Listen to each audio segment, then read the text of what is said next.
अस्सलामु अलैकुम वरहमतुल्लाहि वबरकातुह। उम्मीद है कि आप हजरात खैर व आफियत से होंगे। अल्लाह रब्बुल इज़्ज़त आप लोगों को इसी तरह खुशहाल रखे, आमीन। फतावा देवबंद 786 यूट्यूब चैनल में आपका खैर मकदम और इस्तकबाल है। दोस्तों, क्या मस्जिद में निकाह करना बिदअत है? एक साहब अपने बयान में कह रहे हैं कि मस्जिद में निकाह करना ये बिदअत है।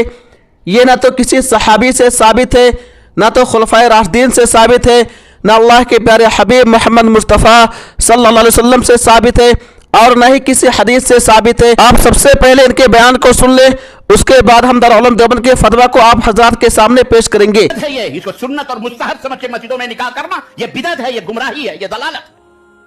कोई भी उलमा के दरमियान में बैठा कोई भी एक रिवायत बताओ कि किसी सहाबी ने अपनी शादी मस्जिद नबी में की हो, या किसी सहाबी ने अपनी बेटी की शादी मस्जिद नबी में की हो, या खुद रसूलुल्लाह सल्लल्लाहु अलैहि वसल्लम ने अपनी बेटियों की शादियां मस्जिद नबी में की हो। गैरों के नक्शे कदम पे चलने वालों, होश के नाखुन लो। चर्चों में क्रिश्चियनों की शादियां होती हैं, मंदिरों में गैर मुसलमानों की शादियां होती हैं, तुमने भी उन्हीं के ढर्रे पे चल के। अब आइए दारुल उलूम देवबंद के फतवा को देख लेते हैं और सुन लेते हैं। उन्वान, निकाह मस्जिद में होना कहां से आया? सवाल, निकाह मस्जिद में होना कहां से आया? जवाब, बिस्मिल्लाहिर्रहमानिर्रहीम। मस्जिद में निकाह करना हदीस शरीफ से साबित है।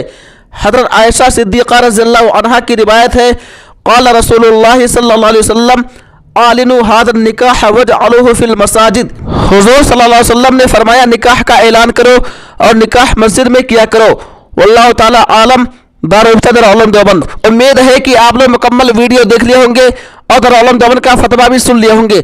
दोस्तों, ये साहब जो कह रहे हैं कि निकाह मस्जिद में करना बिदअत है, किसी भी हदीस से साबित नहीं है, ऐसा मालूम हो रहा है कि इन्हें जो है हदीस का पता नहीं है। दोस्तों, आप लोगों से दरख्वास्त है कि इस वीडियो को ज़्यादा से ज़्यादा शेयर कीजिए। तब तक आप हमें इजाज़त दीजिए। अल्लाह हाफिज़, अपना ख्याल रखिएगा।